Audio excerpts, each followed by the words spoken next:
So The Sims has touched just about every corner of the gaming space that they reasonably can. The computer, the Xbox, your cell phone, hell, they even released games for the N-Gage if you remember that. While nowadays they've definitely slowed down to focus on milking the few active Sims games they still have, there was once a time when EA was dropping Sims spin-offs like their lives depended on it. Just between 2000 and 2010, EA released a total of 17 Sims spin-offs, and that's an extremely generous number considering most of these games differ heavily from version to version. Like, for a quick example, the PS2 version of Bustin' Out has an entirely different story and gameplay structure than the Game Boy version of the same name. And this holds true to most of them, meaning that between all of those releases, the number is realistically closer to 30. All that to say, it was a very busy time for the Sims series, making it only natural that some games would fly more under the radar than others. And while some have become cult classics, others have faded into obscurity with the times. Originally, I wanted to talk about The Sims Castaways for mobile phones because that was my very first experience with the series back in, like, 2008. But The Sims Castaways is a pretty popular, well-documented spin-off. Even the mobile version that seemed so niche to me growing up is still remembered pretty actively by the Sims community today. But it was while reading a post about The Sims Castaway that I found someone mentioning another mobile Sims game that I had never heard of and in general couldn't really find a lot of information on.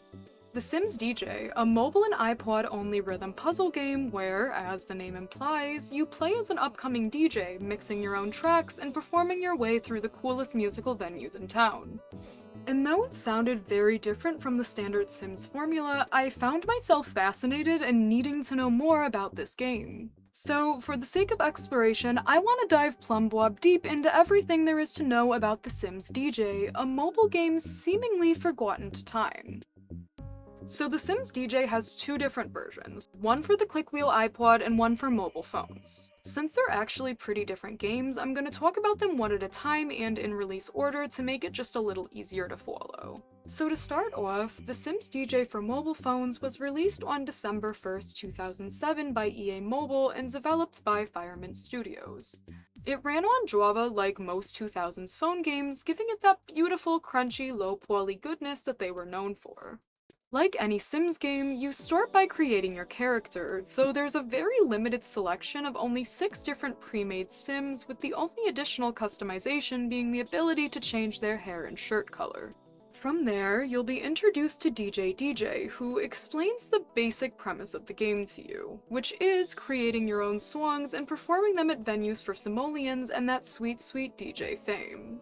Alongside that very simple premise, there's no needs to maintain, no house to decorate, and no Sims to interact with besides a handful of venue owners with set, unchangeable dialogue as you progress the story. The first thing you'll be instructed to do is visit the mixing studio and create your first few songs. This is done with a pretty basic 4-track system, a bass, a percussion, and 2 special effects tracks that you can play around with by adding different pre-made loops and seeing what fits. Starting out, you'll only have options from 2 genres, rock and pop, but as you progress you can unlock a total of 7 genres to play around with. Despite the game being relatively limited in terms of making music since all of the tracks are pre-made, I still found the abundance of options available enough to continue making different songs without feeling like I'm repeating myself. Also, by the time you do complete the game, there's a total of 160 different audio loops to play around with, which isn't a number to scoff at for a 2007 Java game in my opinion. After designing your creation, you'll be put into the mixing booth, which calculates the quality of your song through your performance in a very basic one-button rhythm game.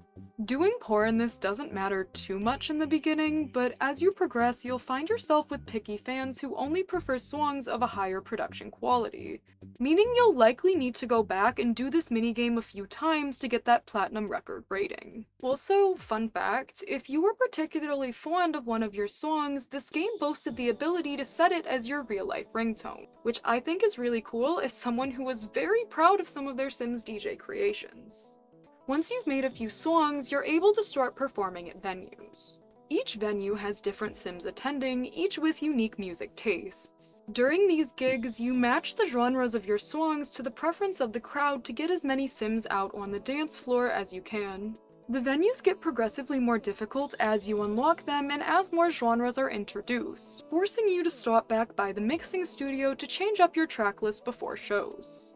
Luckily, there is a DJ store where you can buy lots of things to help you out throughout the game, like new loops to mix in the studio, buffs to use during your shows, all the way to more slots so you can make and hold more songs. Reception to this game seemed to be a bit lukewarm on release, with the very few reviews of it seeming disappointed in the simplistic gameplay and limited options for making the songs. Though I don't really personally agree with most of that criticism, I feel it's important to bring up because most of the complaining about this version of the game was actually alleviated with the re-release on the iPod only 6 months later. The Sims DJ for iPod came out on June 9th, 2008 and was compatible with the iPod 5th Gen, iPod Nano 3rd Gen, and iPod Classic 5th Generation and beyond. The basic concept is the same. You're an upcoming DJ performing at clubs as you try to climb the social ladder. In most ways, it's a decent step up from the Java version, with quite a bit more content, including a visual overhaul, an entire added skill system, and the ability to actually buy accessories to change your Sim's look. But the biggest selling point for the Sims DJ Ipod was the ability to upload music from your device into purchasable songs from the in-game record store. You assign them a genre, and then these songs are now what you'll be playing during gigs. The only thing is, with this new feature implemented, there's no longer a mixing studio whatsoever, instead replacing it with a free spin mode, which lets you practice your songs and abilities without the stakes of performing at clubs. So yeah, you don't actually make and produce your own songs in this one, which to me takes a bit of the DJ out of the Sims DJ. Don't get me wrong, I do think it's a cool feature, but I don't know, when I read that this version lets you play with your own music, I thought that meant I could make music like in the original, but with my own songs. I don't even know if or how something like that would even work on an old iPod, but even just doing a shitty remix or adding some kind of special effect would have satisfied me and made a little more sense instead of completely changing the pitch of your re-release without warning. It does add some other features to pad out the experience, but they're all directly related to your performances. Stuff like pouring drinks, scratching records, and matchmaking couples in the crowd to change their genre preferences. They do seem like fine additions, but they're not particularly what I imagine a DJ is busy doing during their shows. And while it does add a lot more depth to the performing side of the game, my gripe with it is that without the mixing studio, it ends up being the only side of the game, with no other gimmick to really balance it out. You pretty much just open this game to perform your iPod library with some bonus steps. I don't know, I personally really liked the system of making my own tracks and having that be what I perform, instead of just playing an Ocean Man MP3 to a club of faceless patrons so my sim can buy a new hat.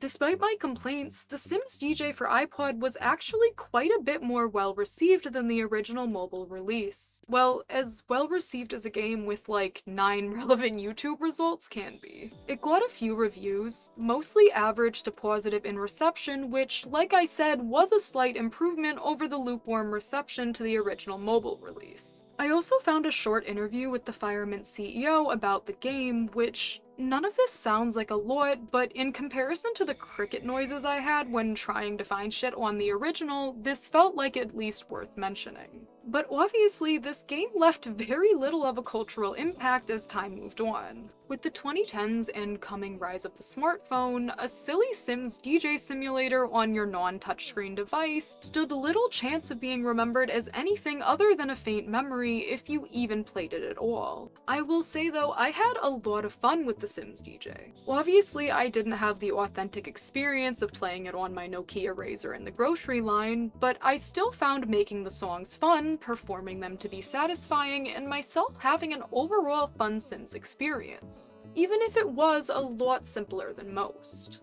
I also found researching and playing this a really interesting look back on an era of gaming that we moved on from really quickly and in general haven't really looked back on since. Up until like a few months ago, you couldn't even play the iPod version of this game unless you happened to have a device that had it pre-downloaded. There just doesn't seem to be a huge demand to play a lot of these mid-2000s mobile games, which I think is a bit of a shame. But on that topic, I want to give a really huge shout out to the iPod Clickwheel Games Preservation Project, who have recently added the Sims DJ and many others to their virtual machine, which allows people to download these once inaccessible games to their iPods once again. If you know me, you know I am huge into media preservation, so if you happen to have an old iPod lying around and you want to play that version of the Sims DJ, it's all because of them that you're able to. I'll have their GitHub page below if you want to check it out or support their work, as it's currently still an ongoing project.